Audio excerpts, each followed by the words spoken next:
Claire Bennett had only $17 left in her wallet. At 24, she was raising her little brother alone in a broken trailer after losing their mother to cancer. Most nights, she pretended she'd already eaten so Tyler could have the last bowl of oatmeal. She thought life couldn't get any harder. Then a letter arrived. A grandfather she'd never met had left her an old farmhouse in Raven Creek. But hidden inside that forgotten house was a secret her grandfather spent his life protecting. A secret powerful enough to change thousands of lives, and dangerous enough to destroy hers. Stay with me, because what Claire discovers next will change her life forever, and it just might change yours too. The first thing Claire Bennett did every morning was count the money left in her wallet. That morning, she counted $17. 17. Not enough for rent, not enough for groceries, barely enough to get through the week. She slipped the bills back into her old leather wallet. Inside were only two other things: a faded photo of her mother and a tiny folded note written in messy handwriting. Best sister ever. Love, Tyler. Claire smiled sadly and closed the wallet. At 24, she was raising her 11-year-old brother, Tyler, alone in an old trailer on the edge of Maple Creek. The heater barely worked. The roof leaked every time it rained. And after her mother died from cancer 2 years ago, this run-down trailer was all they had left. Claire worked 3 jobs. She served coffee at dawn, cleaned offices at night, delivered groceries on weekends. Some days she worked 16 hours and still came home wondering how she'd keep the lights on. But she never complained, not in front of Tyler. That morning, she stood at the stove stirring oatmeal while Tyler struggled to put on his shoes. "Claire," he asked quietly. She looked over. His sneaker had split open. His toe pushed through the fabric. Claire felt something break inside her. "When did this happen?" she asked softly. "A while ago. Why didn't you tell me?" Tyler shrugged. "I know money's tight." Claire turned away quickly so he wouldn't see her eyes fill with tears. He was only 11, and already trying to protect her. "We'll get you new ones," she said. Tyler smiled. He always believed her, even when she lied. A few minutes later, Claire pushed the only bowl of oatmeal toward him. "What about you?" Tyler asked. "I already ate." It wasn't true. The refrigerator held nothing but ketchup and an old carton of baking soda. But Tyler pretended to believe her, just like she pretended everything was okay. He looked at her carefully. "Are we going to lose the trailer?" Claire froze. "I heard you crying last night."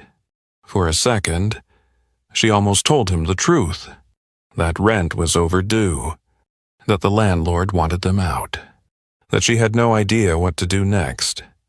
But she couldn't, not to him, so she smiled, a tired smile. "I won't let anything happen to us. You promise?" Claire squeezed his hand. "I promise." After Tyler left for school, the silence inside the trailer felt unbearable. Claire opened her wallet again. $17. She stared at her mother's photo. "Mom," she whispered, "I don't know how to do this anymore."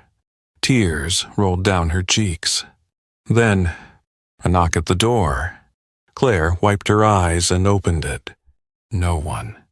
Just the cold Montana wind, and an envelope lying on the porch. Cream-colored. Heavy. Her name written in elegant handwriting. Claire frowned. Then she saw the return address: Bennett and Hayes Law Offices, Raven Creek, Montana. Her heart stopped, because beneath it was a name she hadn't heard in years. Charles Bennett, her grandfather, the man her mother hated, the man she'd warned Claire never to find. Suddenly, she remembered her mother's trembling voice. "If anyone from Raven Creek ever contacts you, Claire had asked. Why? Her mother looked terrified. The Bennett family didn't lose everything by accident. And if anyone discovers what's hidden there... She squeezed Claire's hand tightly. They'll come after you, too. Claire stared at the envelope. Every instinct told her to throw it away. Instead, she opened it. And with that single decision, the life she'd been fighting to survive was about to become something far more dangerous and far more extraordinary. Claire barely slept that night. The letter sat on the kitchen table beside her mother's photograph, as if the past and the future had decided to meet at the worst possible moment. She read it 3 times. Charles Bennett, her grandfather, had passed away 3 weeks earlier. As his only living heir, she had inherited everything. A farmhouse, several acres of land, and all personal belongings. Location Raven Creek, Montana. Claire stared at the words until they blurred. Everything. It was strange, she thought. A man she'd never met had somehow left her more than life ever had. The next morning, Tyler found her sitting at the table. Are we moving? He asked. Claire looked up. I don't know. Is it far? About 4 hours. Tyler thought for a moment. Do they have a grocery store? Claire laughed softly. I hope so. And pizza. I really hope so. He grinned. That settled it. 3 weeks later, after selling what little they owned, Claire and Tyler drove west in her rusty pickup truck. The farther they went, the fewer houses they saw. The highways narrowed. The mountains grew taller. By sunset, a thick fog rolled over the valley. A weathered wooden sign appeared beside the road. Welcome to Raven Creek. Someone had painted over part of the sign years ago.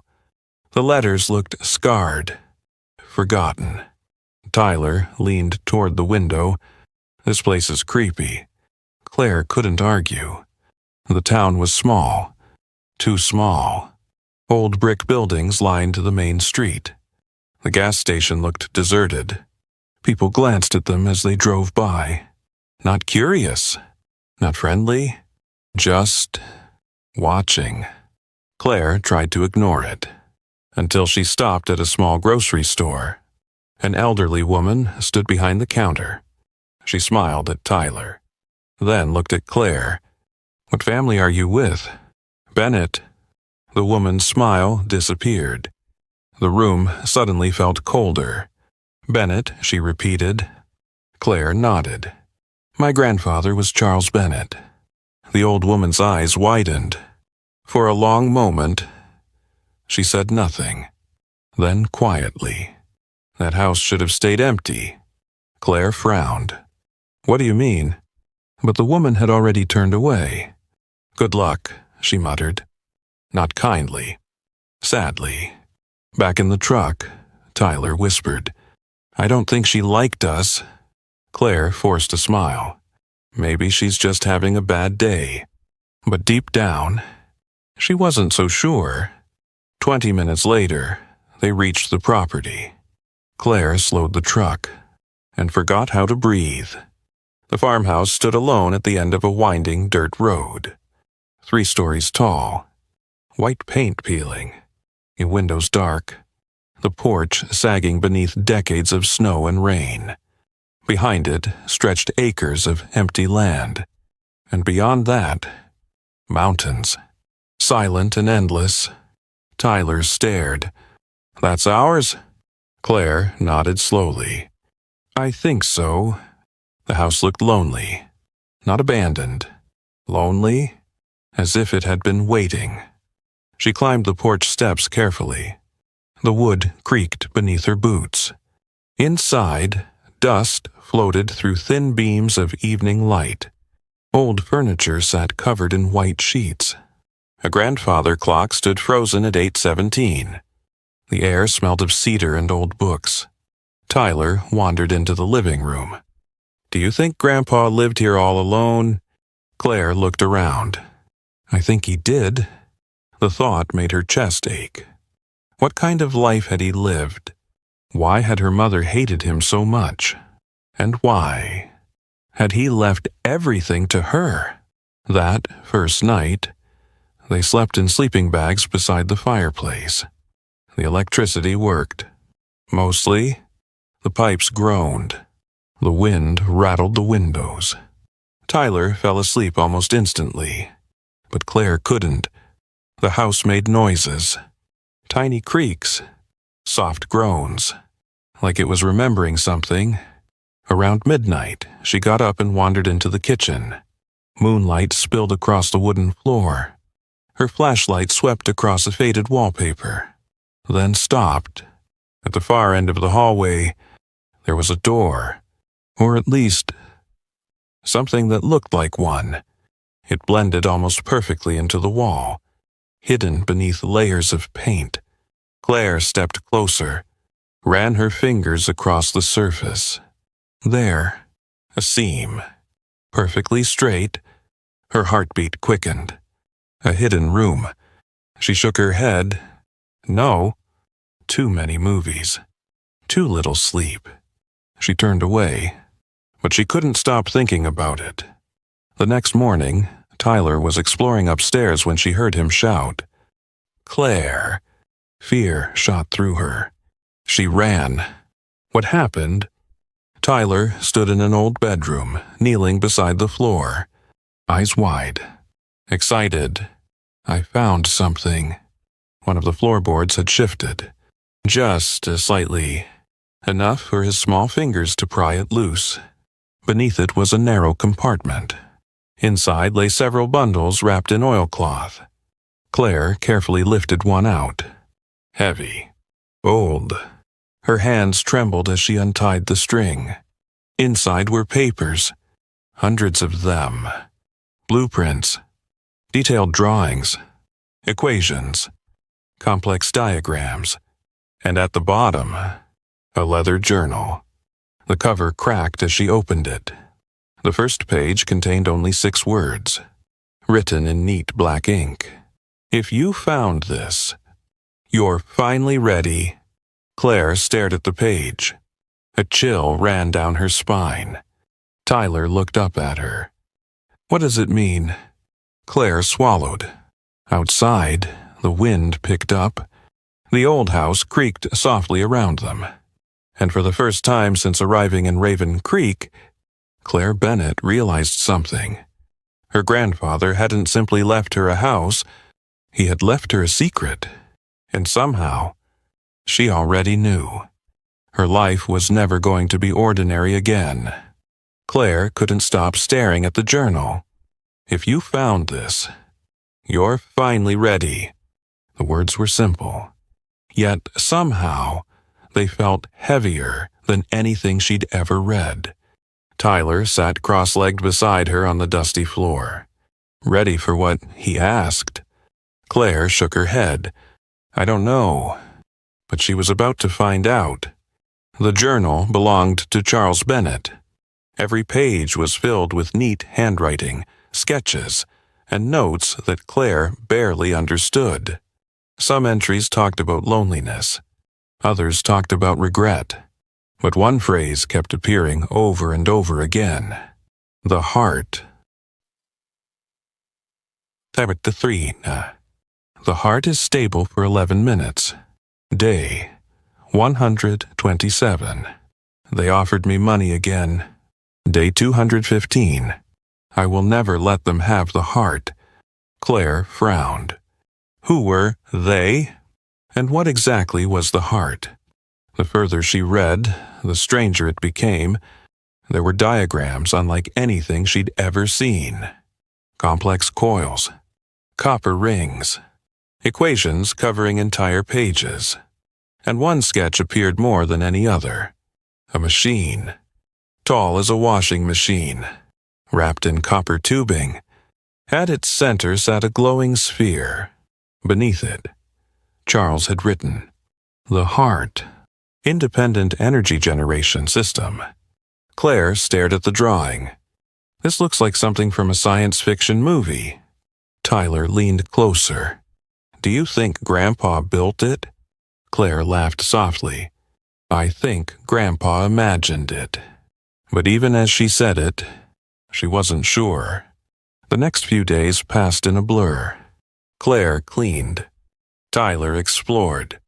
Together, they opened old cabinets and dust-covered trunks. The house slowly began to feel less like a museum and more like a home. But the journal never left Claire's side. Every night she read until her eyes hurt. And every night, the mystery deepened. Then she found an entry dated 28 years earlier. The handwriting was shaky, uneven, almost frightened. Victor came today. He says my invention could change the world.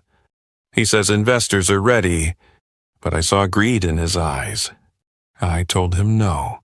A few lines later, if anything happens to me, the heart must remain hidden. Claire sat upright. Victor? Who was Victor? And hidden where? On Friday evening, the answer came unexpectedly. Tyler burst into the kitchen, covered in dust. Claire, she nearly dropped her coffee. What happened? You have to come. He grabbed her hand and pulled her toward the barn. The old structure stood 50 yards behind the farmhouse. Claire hadn't paid much attention to it. The roof sagged. The doors barely opened. It looked ready to collapse. Until now, Tyler pointed toward the back wall. I found a room. Claire laughed. No, you didn't. I did. He dragged her inside. Dust floated in the afternoon sunlight. Broken tools lay scattered everywhere. Then Claire saw it. The floorboards. Near the back corner. Different color? Newer wood. Her heartbeat quickened. Together, they pulled away an old rug. There, a metal ring, embedded in the floor. Tyler's eyes widened. I told you. Claire gripped the ring. Pulled. Nothing. Again, the hatch groaned. Then slowly opened. A rush of cold air escaped. Tyler took a step back. Whoa! Beneath them stretched a staircase descending into darkness. Claire stared, her heart pounding. No. No way. This couldn't be real. Could it? She grabbed a flashlight. Stay close. The stairs creaked beneath their weight. Step by step, they descended. The air grew colder. The smell changed. Not mold. Not decay. Metal. Oil. Electricity. Claire's flashlight swept across the room, and she froze. It wasn't a storage cellar. It was a laboratory. Rows of shelves lined the walls. Blueprints hung inside glass frames. Workbenches overflowed with strange instruments. And in the center of the room stood the machine. Claire forgot to breathe. It was exactly like the sketch. Copper coils wrapped around a steel frame. Glass tubes connected to a polished sphere at the center. Dust covered everything. Except the machine. Its surface gleamed, as if someone had cleaned it. Recently, Tyler whispered. Claire. She slowly stepped closer. There was a brass plate fixed to the front. The engraving was still visible. The heart. Prototype 4. Charles Bennett. Claire's pulse hammered in her ears. Oh my God. Tyler grinned. He built it. Claire reached out. Her fingertips brushed the metal. Warm. She jerked her hand back. Warm. That wasn't possible. The machine hadn't been used in decades. Had it? Her breathing grew shallow. Then she noticed something else. A tiny red light. Blinking. Once. Twice. Again. Tyler saw it too. Did you see that? Claire nodded slowly. No. The red light blinked again. Steady. Alive. A chill ran down her spine. The machine wasn't dead. It had never been dead. Suddenly, she remembered the final lines from the journal. If you're reading this, do not trust Victor Blackwell. And whatever you do, don't turn the heart on. Claire's eyes widened. Too late. A low humming sound filled the room. Tyler looked terrified. Claire. The red light turned blue. The copper coils began to glow, and somewhere deep inside the machine, something awakened. Claire took a step backward. Her grandfather hadn't hidden a dream beneath this barn. He had hidden a miracle. Or something far more dangerous. And for the first time in her life, Claire Bennett was truly afraid. Claire didn't sleep that night. Not because she was afraid.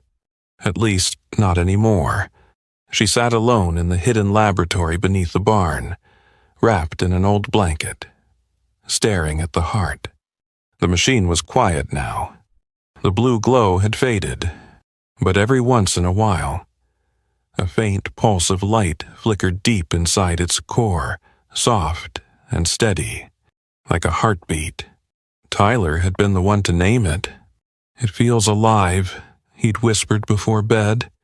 Claire had laughed at first, but now, sitting in the silence, she wasn't so sure. She opened Charles Bennett's journal again.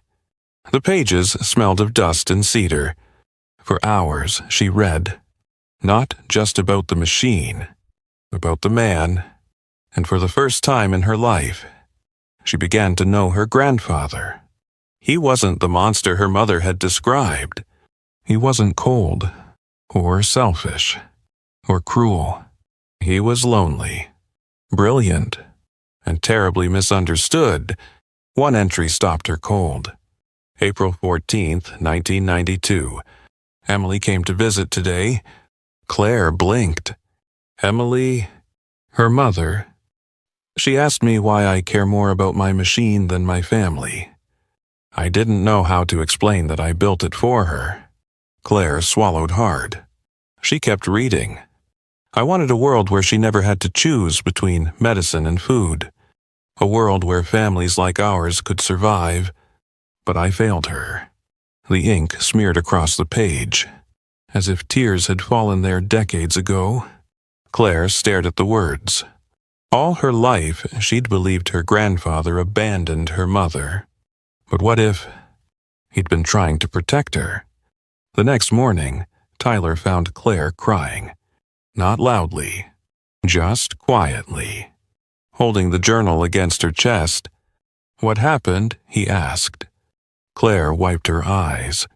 I think Grandma was wrong. We never had a grandma. Claire laughed softly. I mean Mom.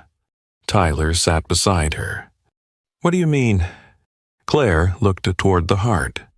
I think Grandpa loved us. Tyler was quiet. Then why didn't Mom forgive him? Claire had asked herself that question all night, and she still didn't know. Later that afternoon, she drove into town.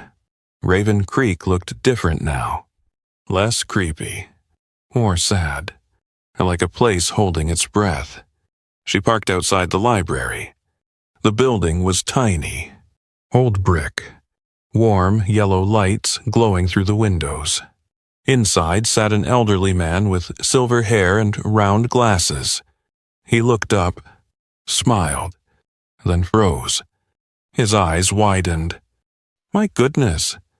Claire frowned. Are you okay? The man slowly stood. You have Charles Bennett's eyes. Claire's heart skipped. You knew him. The old man laughed softly. Knew him. He removed his glasses. He was my best friend. His name was Makas, 72 years old. Retired physics professor, and according to half the photographs hanging on the library walls, and once the smartest man in Raven Creek. For 2 hours, Claire listened.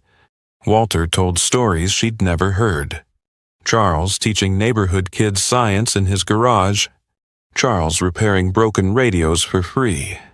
Charles secretly paying electric bills for struggling families. He wasn't rich, Walter said, but he hated seeing people suffer. Claire smiled. That sounded familiar. It sounded like her mother. It sounded like her. Then Walter grew quiet. There was another man. Claire stiffened. Victor Blackwell. Walter's face darkened. You found that name. Claire nodded. He appears everywhere in the journals. Walter looked away. Victor was Charles's student, the smartest one he ever had. What happened? Walter sighed. Greed. Victor had wanted investors. Charles wanted freedom. Victor believed energy should be controlled. Charles believed it should belong to everyone.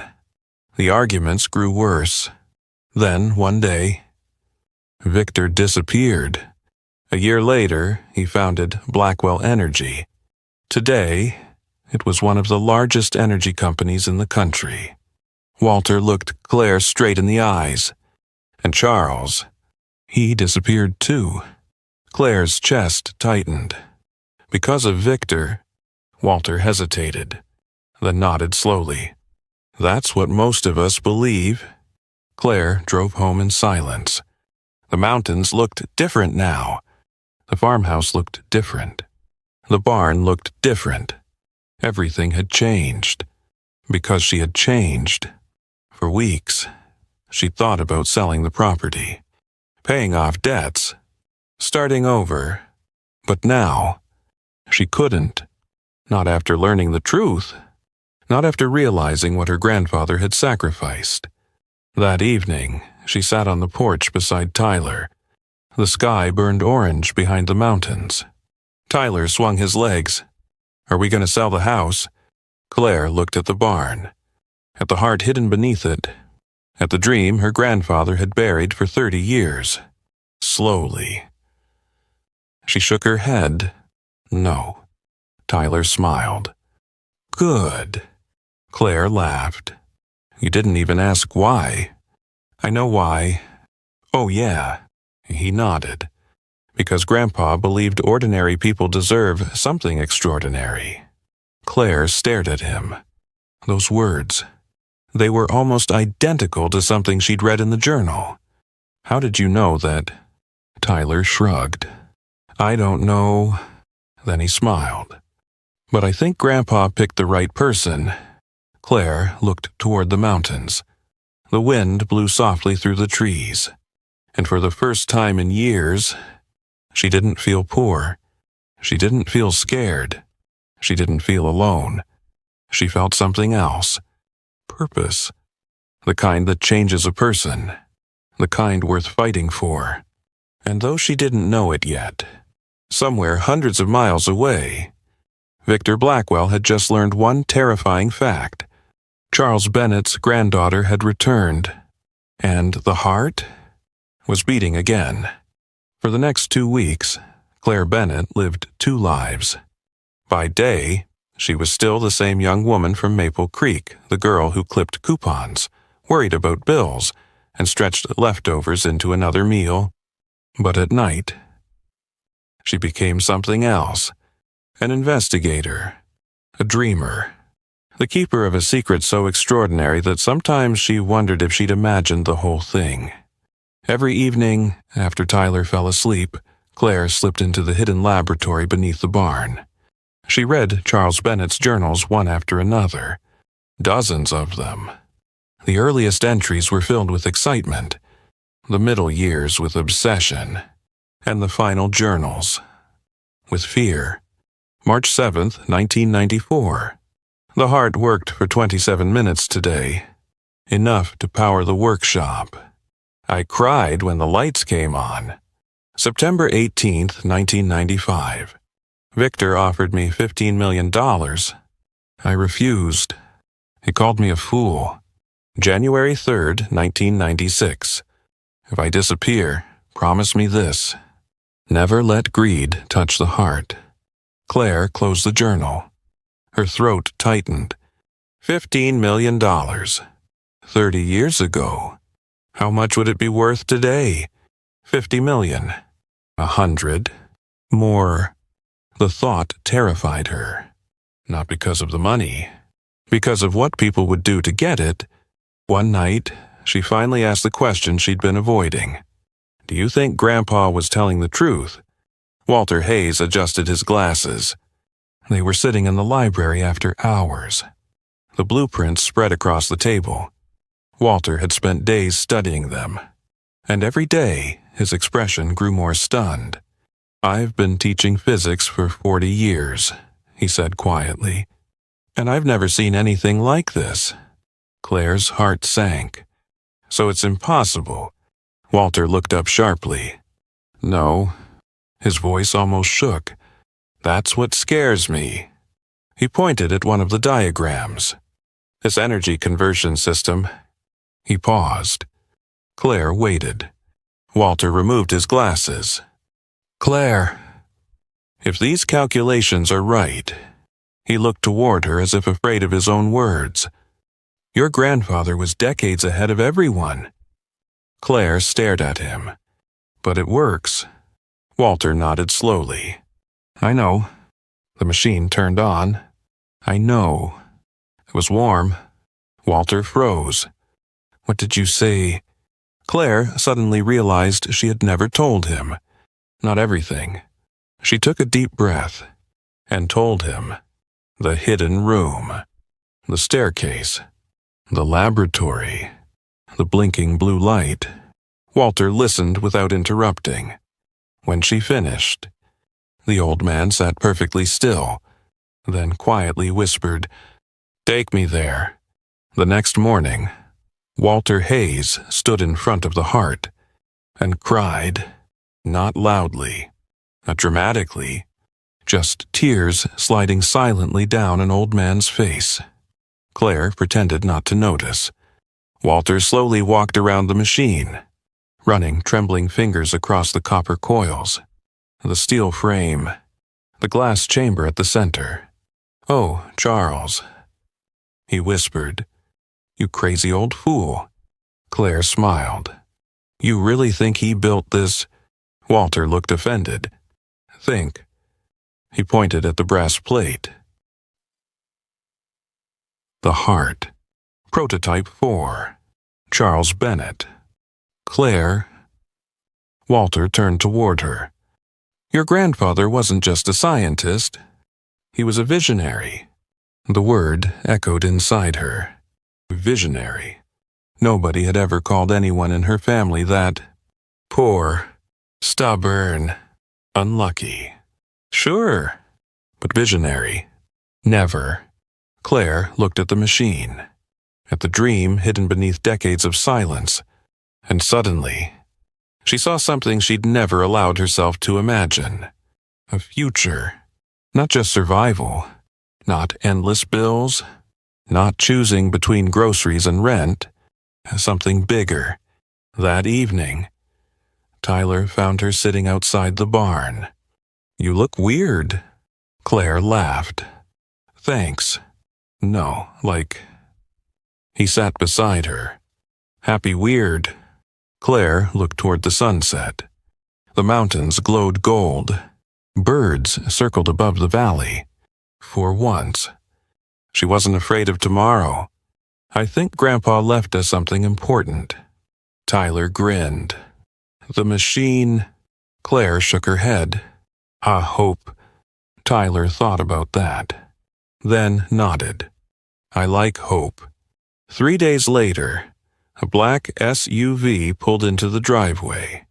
Claire almost panicked, but Walter stepped out of the passenger seat smiling. Behind him came a woman in her 30s.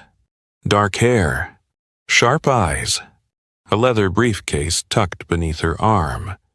This, Walter announced proudly, is Sarah Miller. Sarah extended her hand. I'm a patent attorney. Claire blinked. A what? Sarah laughed. The person you call before somebody steals your billion-dollar invention. Claire nearly choked. Billion.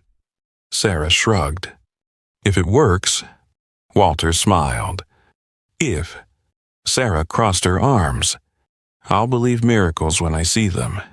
An hour later, Sarah wasn't smiling anymore. She stood frozen in front of the heart. Speechless, Claire couldn't blame her. The machine had that effect on people. Walter handed Sarah the journals. The blueprints, the calculations. Sarah read, then read again. Finally, she looked at Claire. Has anyone else seen this? Claire shook her head. Good. Sarah snapped the journal shut. Because the second people find out, her voice grew serious. Your life changes forever.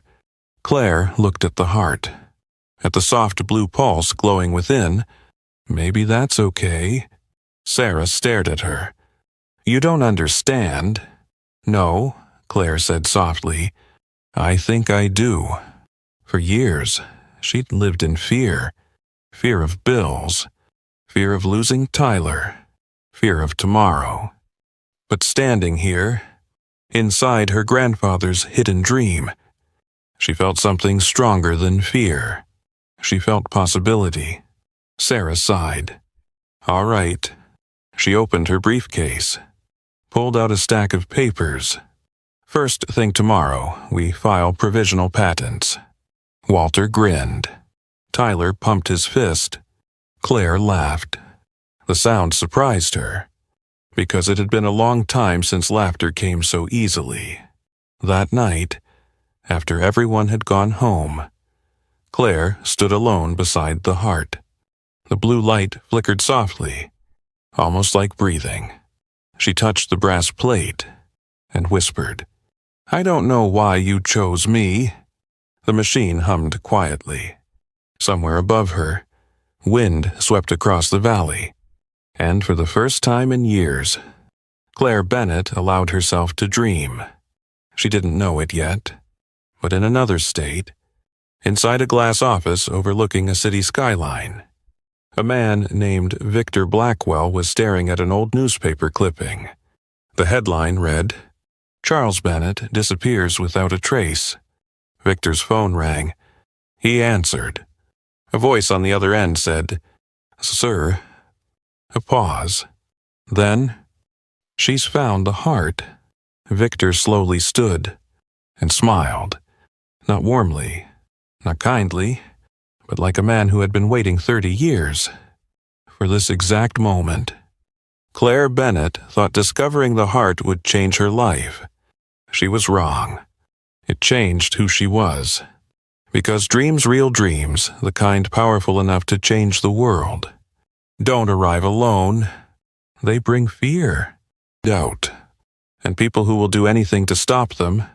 3 days after Sarah filed the provisional patents, the first black SUV appeared outside the farmhouse.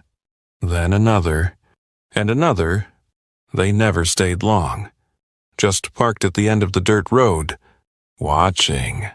Claire pretended not to notice, but Tyler noticed. They're back, he whispered one morning, peeking through the curtains.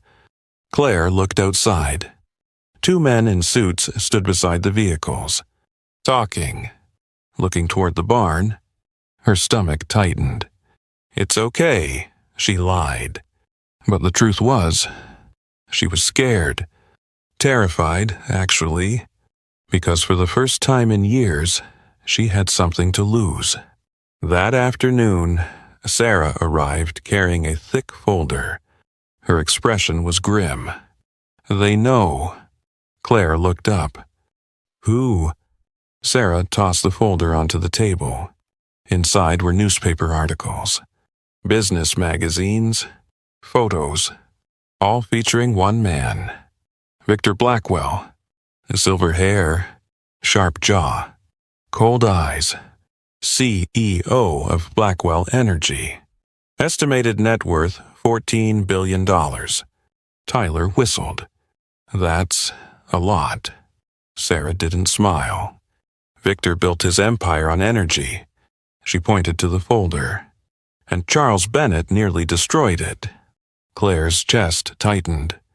So Mom was right. Sarah nodded. Your grandfather spent years hiding the heart. Not because he failed. Because he was afraid. Claire looked toward the barn. For a moment, she understood her grandfather more than ever. How lonely he must have felt. How frightened. And yet, he never destroyed his work. He kept believing. The knock came the next morning. 3 sharp raps. Claire opened the door. A man in a charcoal suit stood on the porch. Perfect posture. Perfect smile. Everything about him looked expensive. Miss Bennett.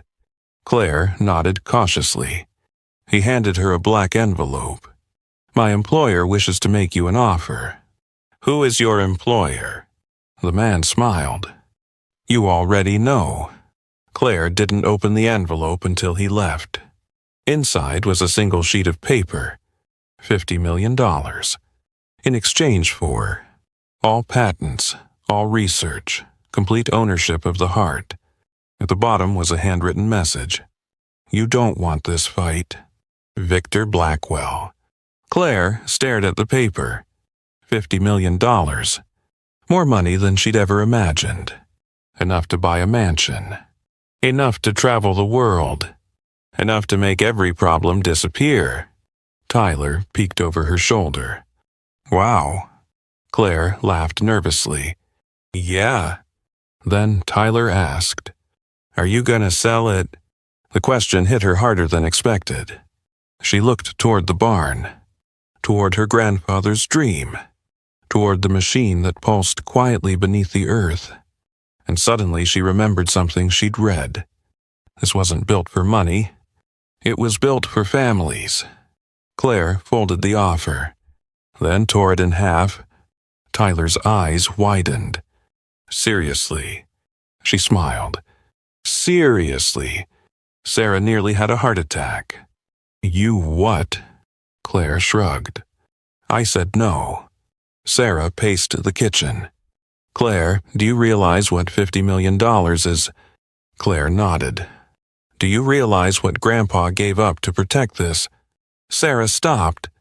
The room fell silent, because Claire wasn't the frightened girl from Maple Creek anymore. Something had changed. Slowly. Quietly. But completely. She started waking up earlier, reading journals before sunrise, working beside Walter in the lab, learning physics, learning business, learning patents, learning how to fight. Tyler helped too. He organized blueprints, labeled journals, and insisted on wearing safety goggles that were way too big for his face. One afternoon, Walter laughed. You know, he adjusted his glasses. Charles was exactly like you. Claire looked up. Stubborn. Walter grinned. Terrified. Claire blinked. Grandpa was scared. Walter nodded. All the time. He pointed toward the heart. Courage isn't building something extraordinary.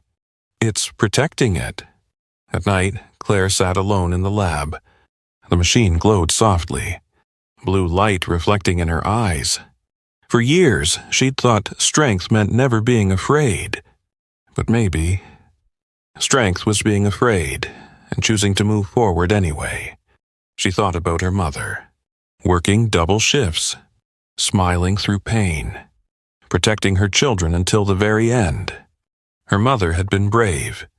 Her grandfather had been brave.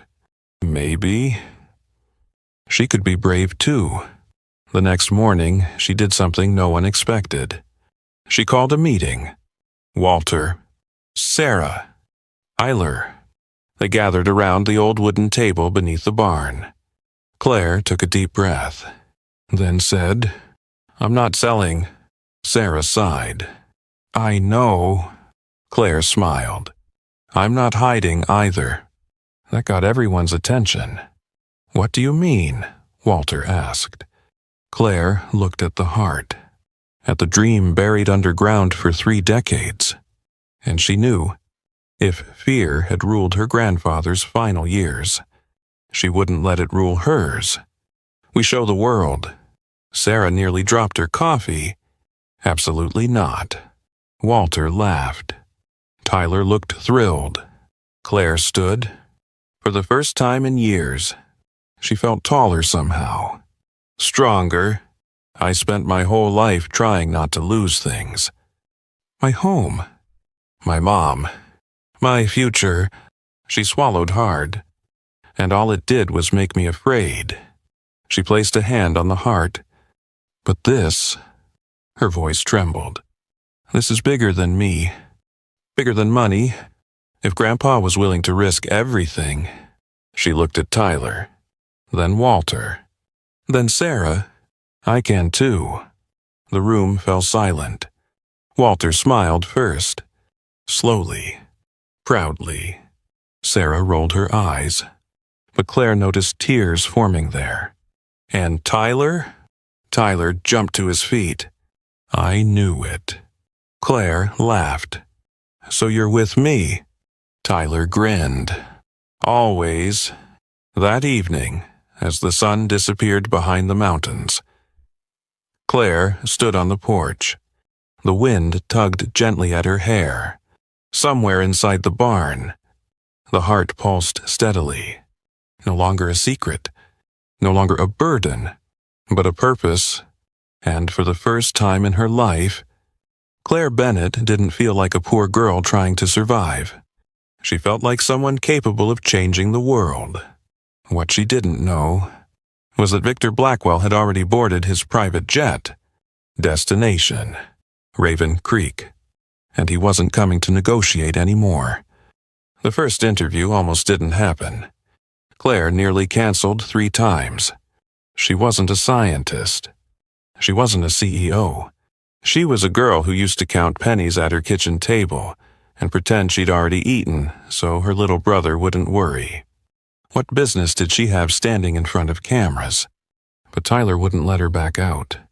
You promised Grandpa, he said. Claire smiled. I never actually met Grandpa. Tyler shrugged. Yeah. Then he grinned. But I think he met you. The cameras arrived on a cold spring morning. Not many at first. A local reporter, a small news crew from Billings, a couple of bloggers. Walter fussed with his tie. Sarah paced nervously. Tyler kept practicing his wave. And Claire stood in front of the barn, staring at her shaking hands. I can't do this. Sarah looked at her. You already are. The interview lasted 20 minutes, but it changed everything. Claire didn't talk about technology. She didn't mention patents, or profits, or billion-dollar industries. She simply told the truth. How her mother died. How she'd worked 3 jobs. How Tyler wore shoes with holes because she couldn't afford new ones. How she'd almost thrown the letter away. And how one lonely old man had spent his life trying to build a kinder world. By the time she finished, the reporter was crying. So was Walter. Tyler pretended he had dust in his eyes. The story aired that night and exploded. Millions of views, then tens of millions. People weren't fascinated by the heart. Not really. They were fascinated by Claire, a young woman who had every reason to become bitter, but chose hope. A girl who had inherited pain and turned it into purpose. Letters began arriving by the hundreds, then thousands. A retired couple from Ohio mailed $20. We don't have much, they wrote, but we believe in you. A widow in Arizona sent $50. My husband always dreamed of free energy. Please finish what your grandfather started. A little boy from Texas mailed 5 crumpled dollars, along with a note. I asked Mom if heroes are real. She said yes. I think you're one. Claire cried reading that one. Actually, she cried reading most of them. Victor Blackwell watched all of it from his office and hated every second. Because people weren't buying into a machine. They were buying into an idea that ordinary people deserved extraordinary things, and ideas were far more dangerous than inventions. He sued. Of course he did. He claimed partial ownership, old contracts, questionable paperwork, anything to slow Claire down. But Sarah fought him, relentlessly.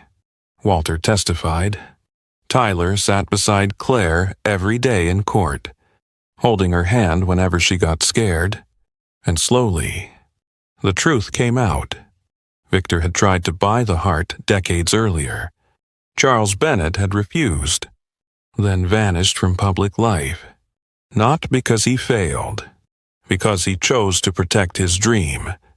The country fell in love with the story. Not because it was perfect, because it was human. 2 years later, the first heart home opened, a tiny white house in Wyoming, owned by a widow raising her grandchildren. When Claire flipped the switch, the lights came on instantly. The heater hummed to life, and the old woman covered her face and sobbed. "I can keep the heat on now," she whispered. "I don't have to choose anymore." Claire hugged her tightly, and suddenly, all those nights in the trailer, all those tears, all the fear, felt worth it. The Heart Foundation grew. 10 homes, then 50, then hundreds. Volunteers came from everywhere. Engineers, teachers, retirees, young students inspired by Charles Bennett. Walter became the foundation's advisor. Sarah, its legal director. Tyler. Well, Tyler became a teenager. Tall, smart, and somehow even more stubborn than Claire. One afternoon he stood beside the heart now displayed inside the foundation headquarters and smiled. "You know what?" Claire laughed. "What?" "You were wrong." "About what?" Tyler crossed his arms.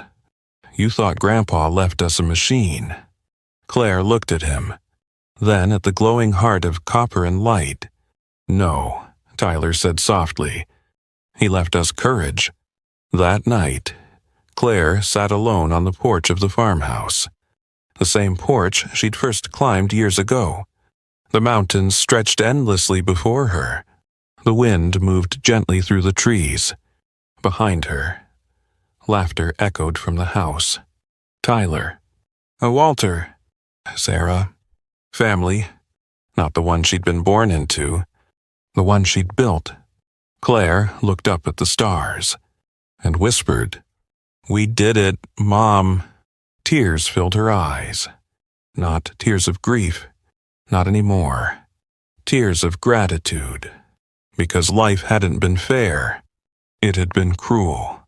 It had taken her mother, her childhood, her peace, but somehow, through all the heartbreak, it had also given her something extraordinary, a reason to keep going, a chance to make a difference, and the courage to believe that even the most broken stories can become beautiful. On the desk inside the farmhouse rests Charles Bennett's final journal, and tucked inside it is a letter Claire wrote years later. It says, "You spent your whole life waiting for the world to be ready. Turns out, you weren't waiting for the world. You were waiting for us. And Grandpa, we're finally ready." Years later. Claire Bennett still keeps the old wallet. Inside are only 3 things. A faded photograph of her mother. A small note that reads, "Best sister ever. Love, Tyler." And $17. The same $17 she once counted in tears, wondering how she would survive another week. She never spent them, because they remind her of who she used to be. A frightened young woman, living in a broken trailer, trying to raise her little brother with nothing but love and hope. Claire wasn't the smartest person. She wasn't rich, and she certainly wasn't fearless. She cried. She doubted herself. She almost gave up more times than she'd ever admit. But she kept going. And sometimes, that's all courage really is. Not being fearless. Just refusing to quit. Today, thousands of homes are powered by the heart. But Claire's greatest legacy isn't the machine her grandfather built. It's proving that ordinary people can do extraordinary things. That your past doesn't define you. And that even in your darkest moments, life can still surprise you. One evening, Tyler asked her, "Do you know why Grandpa chose you?" Claire smiled. "Because I was stubborn." Tyler laughed. "No." He looked at her and said, "Because when everybody else gave up, you didn't. And maybe." That's the lesson we all need to remember. You don't have to have all the answers. You don't have to be fearless. You just have to keep going. Because